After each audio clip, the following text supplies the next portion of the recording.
Today we are going to start the second chapter of the civics understanding secularism.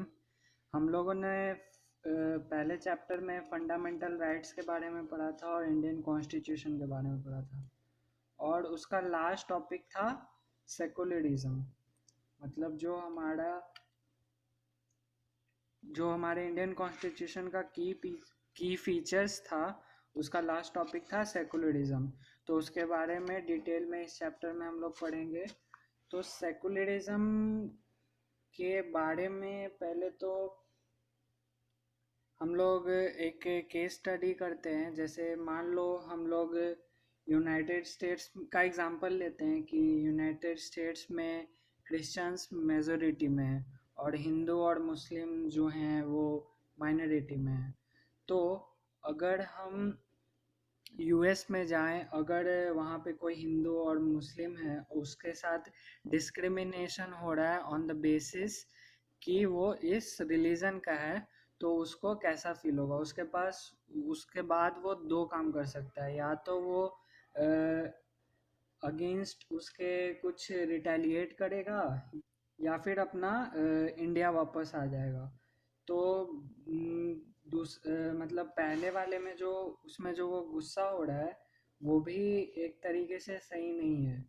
Secularism का essence है कि वहाँ पे वो जाके ऐसा कुछ काम करे, प्रोटेस्ट करे कि माइनॉरिटीज़ को अपना पूरा हक मिल सके। वो है जो सेकुलरिज्म है। उसके अगेंस्ट में कुछ गलत करने से उसके साथ, मतलब क्रिश्चियंस के साथ वापस आके इंडिया में, उसका ये सेकुलरिज्म का मतलब नहीं है। सेकुलरिज्म वो फीलिंग हुआ जो अगर हम लोग के साथ वैसा हो रहा है तो उसके खिलाफ हम लोग प्रोटेस्ट करें अच्छे तरीके से, पीसफुल तरीके से, और अपने हक को पाए। उसका मतलब होता है सेकुलरिज्म, जो हम लोगों को हमारे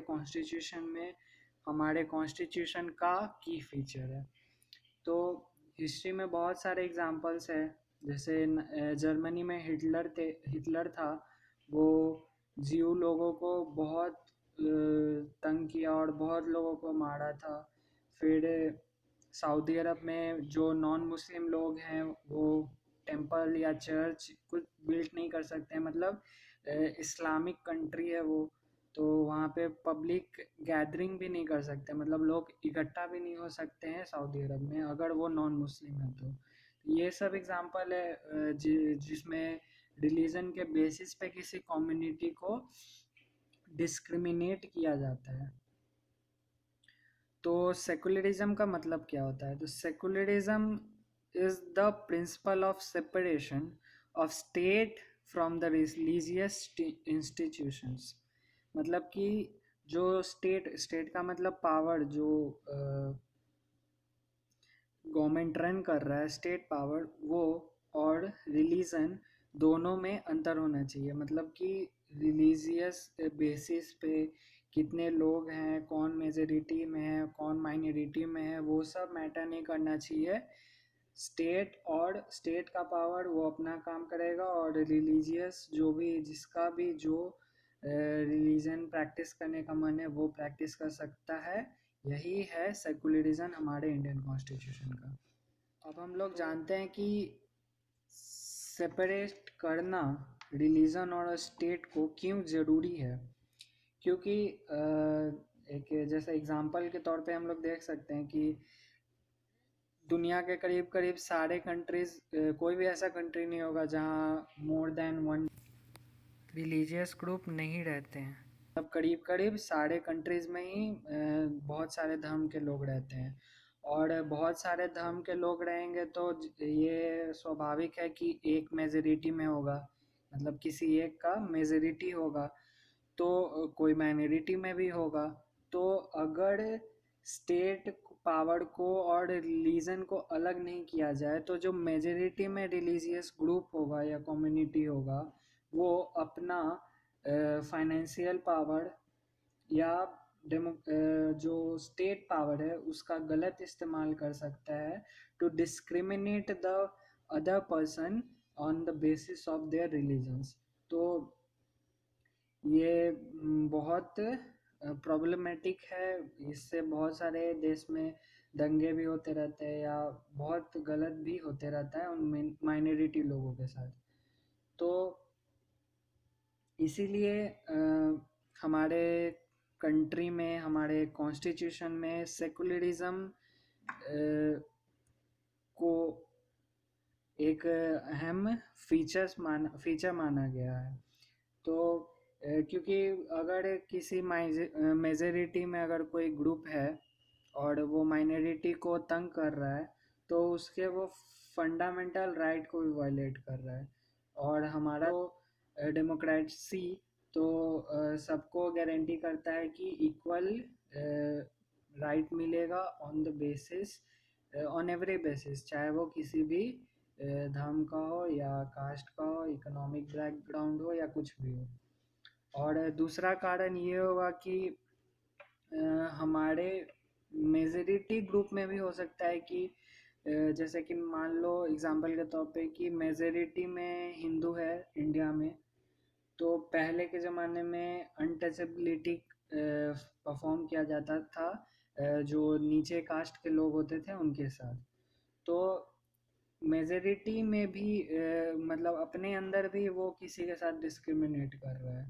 तो अगर सेकुलरिज्म स्टेट का पावर और रिलीजन अलग ना किया जाए, तो जो मेजोरिटी का हिंदू है अगर उसके पास स्टेट का पावर आ गया, तो वो उस प्रथा को आगे बढ़ाता चला जाएगा, मतलब उसको बंद नहीं करेगा। और वो तो उन लोगों के साथ डिस्क्रिमिनेशन हो जाएगा, उनके फंडामेंटल राइट्स को वायलेट किया जाएगा उस बेसिस पे।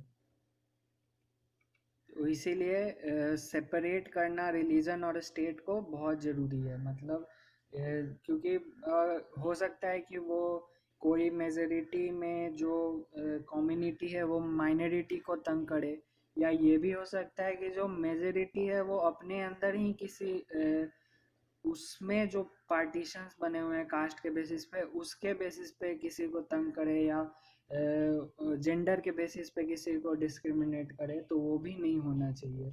इसीलिए स्टेट और रिलीजन को बिल्कुल अलग होना चाहिए। ये ना हो कि कोई ये रिलीजियस थॉट रखता है और वो पावर में आ गया तो वो अपना ही बस जो रिलीजियस थॉट है उसको ही इम्प्लीमेंट करेगा और बाकी लोगों का कोई भी बात नहीं सुनेगा, तो वो उनके फंडामेंटल राइट्स का वायलेशन होगा। अब हम लोग पढ़ते हैं इंडियन सेकुलरिज्म के बारे में। इंडिया का कॉन्स्टिट्यूशन इंडिया को एक सेकुलर स्टेट घोषित किए हुए है। और कॉन्स्टिट्यूशन के में लिखा हुआ है कि किसी भी सेकुलर स्टेट को या इंडिया सेकुलर स्टेट, इंडिया जो कि सेकुलर स्टेट है, उसके क्या ऑब्जेक्टिव होने चाहिए कि एक रिलीजियस कम्युनिटी किसी दूसरे को डोमिनेट ना करे, और किसी एक रिलीजियस कम्युनिटी के बीच में, मतलब अपने अंदर में ही कोई ऊपर के लोग या नीचे के लोगों को डोमिनेट करे with in the same community. और स्टेट किसी एक रिलीजन को इन्फोर्स ना करे और दूसरे को भी मतलब दूसरे रिलीजन को भी डिस्कार्ड ना करे। मतलब वो किसी भी तरीके से किसी रिलीजन को प्रमोट नहीं कर सकता है और ना ही किसी रिलीजन को दबा सकता है। ये हमारे कॉन्स्टिट्यूशन में ऑब्जेक्टिव्स लिखे हुए हैं कि किसी भी सेकुलर स्टेट को क्या क्या इंश्योर करना चाहिए। तो इंडियन स्टेट जो है हमारा, वो स्टेट मतलब पावर, जो गवर्नमेंट है वो बहुत तरीके से काम करती है टू प्रिवेंट ये सब जो ऊपर ऑब्जेक्टिव हैं, ये जो तीनों किसी न किसी के साथ डिस्क्रिमिनेशन हो रहा है, इन तीनों को रोकने के लिए इंडियन स्टेट बहुत सारे स्ट्रैटेजीज को प्रैक्टिस करता है। तो उनमें से पहला स्ट्रैटेजी है कि Indian state will not be ruled by a religious group or nor it supports any one religion। मतलब किसी भी गवर्नमेंट का जो कोई भी ब्रांच हो, या कोर्ट हो, पुलिस स्टेशन हो, गवर्नमेंट स्कूल हो, गवर्नमेंट ऑफिसेज हो, कोई भी किसी एक रिलीजन को प्रमोट करता हुआ डिस्प्ले नहीं होना चाहिए। जैसे एग्जांपल, जो तुम्हारे बुक के पेज नंबर 22 पे दिया हुआ है, जो स्टोरी बोर्ड है, कि गवर्नमेंट हाई स्कूल में किसी एक रिलीजियस फेस्टिवल को नहीं मनाया जा सकता है।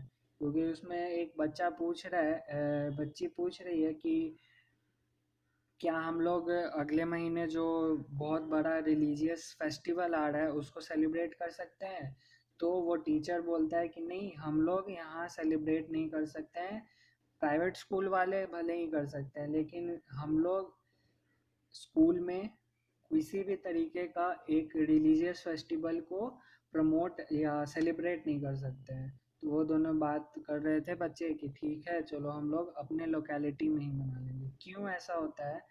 कि ताकि किसी एक रिलीजन का किसी एक गवर्नमेंट के बच्चे, गवर्नमेंट स्कूल वाले बच्चे किसी एक रिलीजन को ही सब कुछ ना माने। वो ये चीज़ समझें कि हमारे कंट्री में बहुत सारे रिलीजन हैं और सबका इक्वल राइट है। और एक और बात कि गवर्नमेंट स्कूल में किसी भी मॉर्निंग प्रेयर में किसी एक रिलीजन को प्रमोट करने की अनुमति नहीं है बाय द सेंट्रल गवर्नमेंट और जो स्टेट गवर्नमेंट। भले ही प्राइवेट स्कूल में ये रूल अप्लाई नहीं होता है, क्योंकि प्राइवेट स्कूल हो सकता है कि कोई एक रिलीजियस ग्रुप अपना रिलीजन या अपना कल्चर बचाने के लिए चला रहा हो। तो ऐसा क्योंकि ये आगे हमारे कॉन्स्टिट्यूशन में लिखा हुआ है कि किसी भी कोई भी रिलीजियस जो कम्युनिटी है वो अपने स्कूल रन कर सकते हैं टू प्रोटेक्ट देयर कल्चर।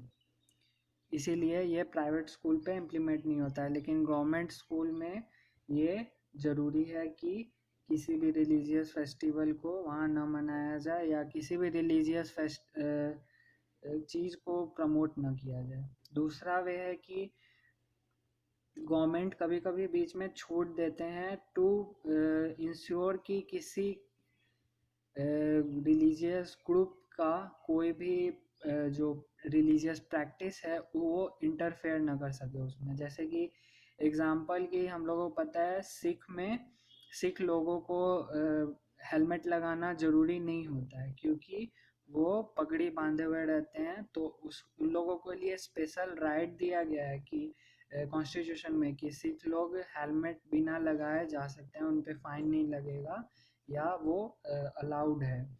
क्यों? क्योंकि स्टेट नहीं चाहता है कि उनके जो रिलीजियस प्रैक्टिस है उसमें इंटरफेयर करे। तो ये दूसरा तरीका हुआ। तीसरा तरीका हुआ कि कभी कभी Indian state interferes in the religious groups अगर वहाँ पे किसी के साथ डिस्क्रिमिनेशन हो रहा हो। जैसे कि अनटचेबिलिटी हम लोगों ने पढ़ा, तो इंडियन जो स्टेट है उसने बीच में इंटरफेयर किया और अनटचेबिलिटी को बैन किया, जो upper caste Hindus lower caste Hindus पे करते थे। क्योंकि स्टेट ये सोच के उसमें इंटरफेयर किया कि उन जो लोअर कास्ट हिंदूज थे उनके फंडामेंटल राइट्स का वायलेशन हो रहा था, और ये तो गलत है। इसलिए उन्होंने किसी भी रिलीजन में इंटरफेयर किया, लेकिन वो बहुत स्ट्रैटेजिकली इंटरफेयर किया जाता है। ऐसा नहीं होता है कि किसी के रिलीजियस प्रैक्टिस को इंटरफेयर किया जाए। यहाँ पे तो ये रिलीजियस प्रैक्टिस नहीं था, ये तो गलत चीज़ हो रहा था। उसके लिए इस वजह से इंडियन स्टेट उसमें इंटरफेयर करके और पर्सनल लॉज बनाया उन कम्युनिटीज़ के लिए। और हम लोग पढ़ते हैं कि जो बाहर के कंट्रीज़ में जो सेकुलरिज्म है और इंडिया का सेकुलरिज्म है उसमें अंतर कहाँ पे है। जो जैसे कि यूएस का कॉन्स्टिट्यूशन में जो सेकुलरिज्म है उसमें दिया हुआ है कि ना ही स्टेट रिलीजन में इंटरफेयर कर सकता है किसी भी बेसिस पे। और ना ही रिलीजन स्टेट में इंटरफेयर कर सकता है किसी भी बेसिस पे। तो ये बहुत बड़ा चेंज है, क्योंकि इंडिया में जैसे कि अभी अनटचेबिलिटी को हटाने के लिए स्टेट तो रिलीजन में इंटरफेयर किया, बट ये इसलिए था कि to ensure the fundamental rights of lower caste are not violated. तो इसलिए इंटरफेयर किया गया इंडियन स्टेट के द्वारा। तो ये डिफरेंस है यूएस और बहुत सारे कंट्रीज और इंडिया के सेकुलरिज्म के कॉन्सेप्ट में। तो अब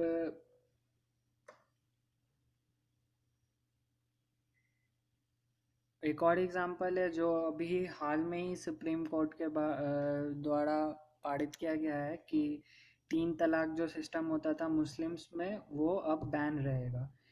तो वो भी एक तरीके से रिलीजन में इंटरफेयर ही है, लेकिन वो कोई रिलीजियस प्रैक्टिस को कोई इंटरफेयर नहीं कर रहा है। वो मुस्लिम फीमेल के साथ गलत हो रहा था तो उसमें इंटरफेयर किया गया इंडियन स्टेट के द्वारा। तो ये भी एग्जांपल आप देख सकते हैं जो इंडिया और बाकी कंट्रीज़ के सेकुलरिज्म के कॉन्सेप्ट में अंतर है। इंडिया के स्टेट में, इंडिया एक सेकुलर स्टेट है और बहुत सारे तरीके अपनाए जाते हैं कि किसी रिलीजन का डोमिनेशन ना हो, लेकिन फिर भी ऐसा होता है कि बहुत सारे माइनॉरिटीज़ का फंडामेंटल राइट्स वायलेट किया जाता है क्योंकि उनको नॉलेज नहीं है इस हमारे कॉन्स्टिट्यूशन में जो उनके लिए पावर दिया हुआ है और उनके लिए जो अ, उनकी जो राइट है कि वो उसके खिलाफ बोल सकते हैं, तो वो नॉलेज ही एग्जिस्ट नहीं कर रहा है बहुत सारे लोगों में। इसलिए कभी कभी ये उनके राइट्स को वायलेट किया जाता है और रिलीजियस डोमिनेशन होता है। तो अगर हम लोग ये नॉलेज हम अगर शेयर करें अपने सोसाइटी में कि हाँ सेकुलरिज्म बहुत ज़रूरी है, कोई भी एक कम्युनिटी दूसरे कम्युनिटी को डोमिनेट नहीं कर सकता है, तो ये काम करेगा। तो बस यही चैप्टर में यही था सेकुलरिज्म। और अब हम लोग इसका एक्सरसाइज सब लोग कर लेंगे। 7 क्वेश्चंस हैं, सबको वो करना है और नोट्स लिंक में दिया हुआ है। और नोट्स अगर देख सकते हैं, खुद से भी नोट्स बना सकते हैं और क्वेश्चन आंसर करना है। कुछ दिन में क्वेश्चन का आंसर भी भेज दिया जाएगा। तो अब अगले चैप्टर में हम लोग पढ़ेंगे why do we need a parliament. तो उसका सब लोग रिवीजन कर लेंगे, मतलब कि एक रीडिंग डाल लेंगे खुद से जितना भी समझ में आता हो, और फिर अगले क्लास में उसको पढ़ाया जाएगा। तब तक के लिए